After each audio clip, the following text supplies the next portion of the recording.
We're done with that. So short vowels and sukoon. Okay. So the next section is short vowels and sukoon. So in English, in Arabic, all of these letters that we wrote were consonants. And in English, you got consonants and you got vowels. How many vowels are there in English?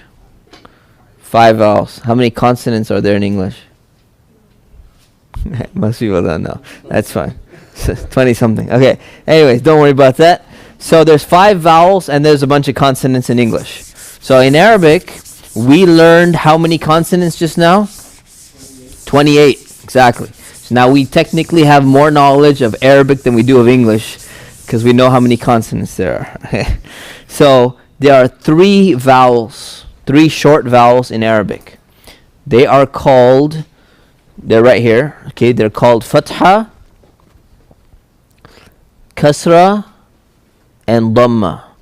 Okay, so let's take a random letter like Ba,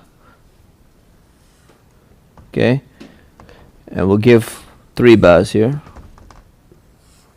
Okay, this, if you put a little stroke here on top, this is called a Fatha. Okay, if you learned it as being a Zabar, you need to change your vocabulary. It needs to become a Fatha. If you know Urdu or Farsi or something, you learned it as a Zabar, but it's not a Zabar. Alright, so that's a Fatha. This is a Kasra. And this is a Dhamma. Now what ends up happening is when you put this vowel here, this is technically a vowel, right? Like so in English, we have a consonant.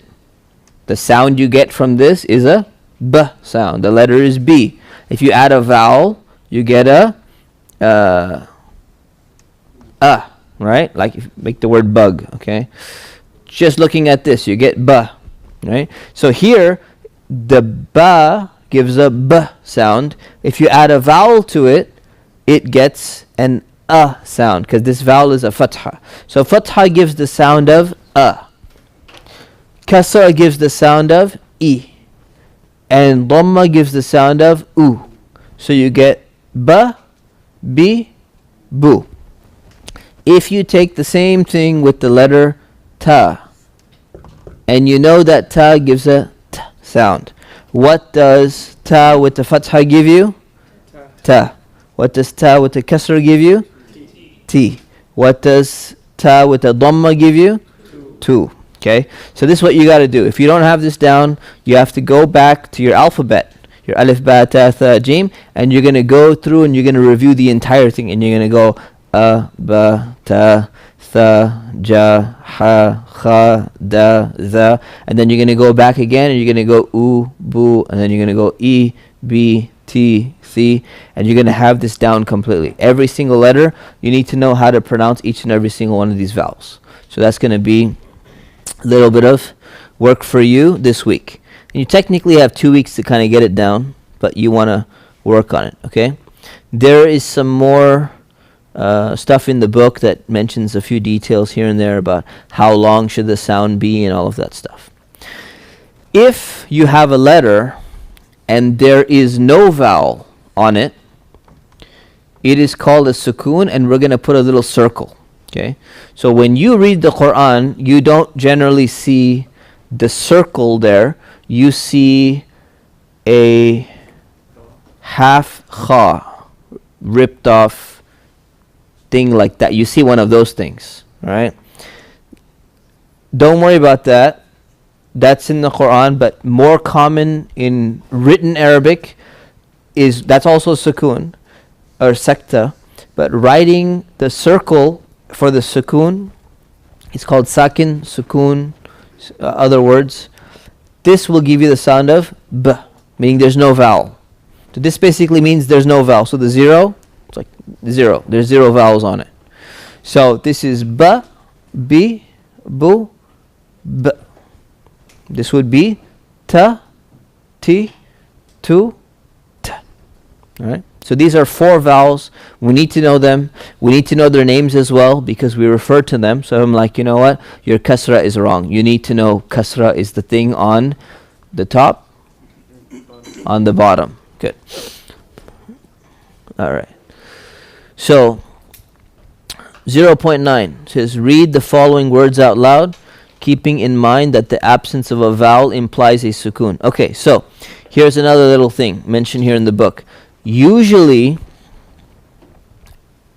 if we're writing vowels and one letter does not have any vowel, the assumption is it has a sukoon. Okay? I'm going to repeat it. If we're writing out all the vowels and one of the letters does not have a vowel, assume that it has a sukoon. So I'm going to give you an example. So,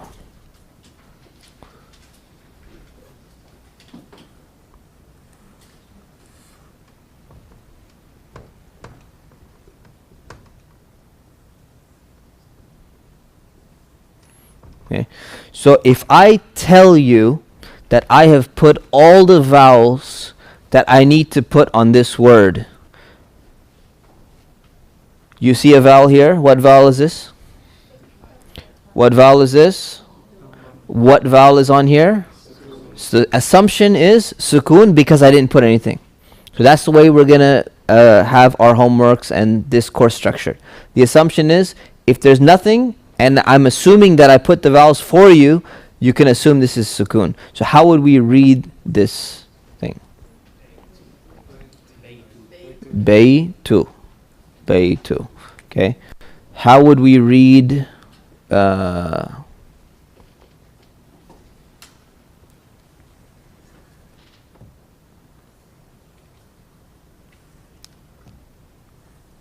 would we read this?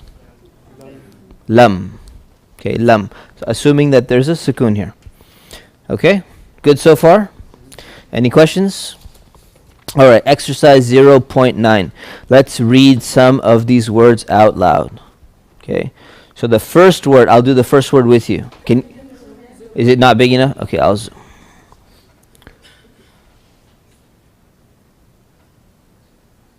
that better? Okay. So, the first one.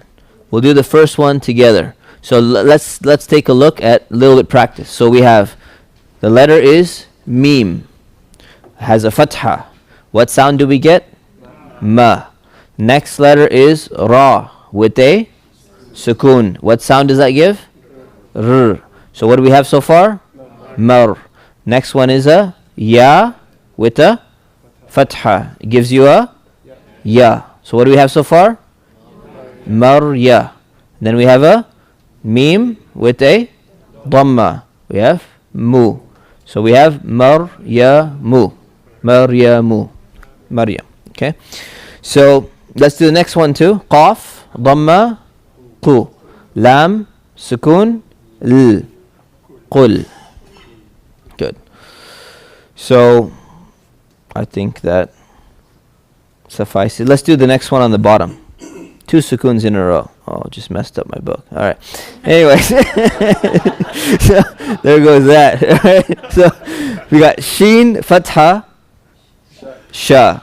Mim, sukoon, Sin, sukoon, s. So what do we have? Shams. So 2 sukoons. Shams. All right. Good. So that rest will be your homework. I think we're good on that, right?